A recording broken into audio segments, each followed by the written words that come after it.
இப்போ நான் யாரை பத்தி சொல்ல போறேங்கிறத வீடியோவோட எண்ட்ல சொல்றேன். உண்மையிலேயே உங்களுக்கு சர்ப்ரைசிங்கா இருக்கும். அப்பாவை இழந்த ஒரு சின்ன பொண்ணு தன் அம்மா கூட மட்டுமே வளர்ந்துட்டு வரா. தன்னோட 25 வயசுல தன்னோட அம்மாவையும் இழந்துட்டா. இப்போ ஒரு கல்யாணம் பண்றா, கல்யாணம் பண்ணி ஒரு குழந்தையும் பிறக்குது. ஆனா வெறும் 13 மாசத்துல அந்த ஹஸ்பண்ட் இந்த ஒய்ஃபுக்கு டிவோர்ஸ் கொடுத்துட்டாங்க. இப்போ தன்னோட அம்மா மாதிரியே தானும் தன்னோட குழந்தைய ஒரு சிங்கிள் மாமா வளர்த்து காட்டுவேன் அப்படின்னு சொல்லி அவங்க வைராகியமா இருக்காங்க. இப்படி வாழ்க்கையில கஷ்டத்தை மட்டுமே பார்த்து வளர்ந்தவங்களுக்கு தனக்குன்னு ஒரு மீ டைம் கிடைக்கிறதே அந்த குழந்தை தூங்கும் பொழுதுதான். இப்படி அந்த குழந்தை தூங்கும் பொழுதெல்லாம் புக் எழுதுறாங்க. அந்த புக்ல தனக்கான ஒரு ஃபேண்டசி வேர்ல்டை கிரியேட் பண்றாங்க. இப்படி டெய்லி எழுதி அந்த புக்கை முடிக்கிறாங்க. அந்த புக்கை போய் பப்ளிஷர்ஸ் கிட்ட கொடுக்குறாங்க. யாருமே அதை அக்செப்ட் பண்ணல. எல்லாருமே ரிஜெக்ட் பண்றாங்க. 1 இல்ல 2 இல்ல 12 பேர் ரிஜெக்ட் பண்ணதுக்கு அப்புறமா 13ஆவதா ஒருத்தர் கிட்ட போறாங்க. அவரும் ரிஜெக்ட் பண்றாரு.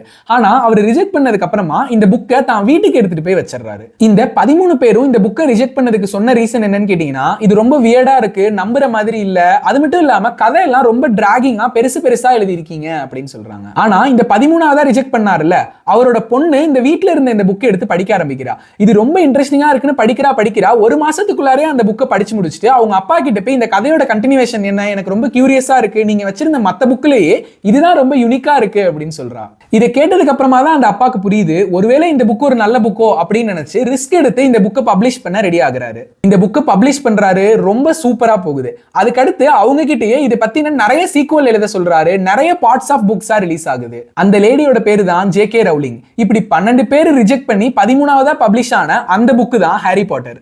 அடேங்கப்பா. இது மாதிரி நிறைய வீடியோஸ் டெய்லி உங்க ஃபீட்ல வரதுக்கு கியூரியஸ் நண்பனை மறக்காம ஃபாலோ பண்ணிடுங்க.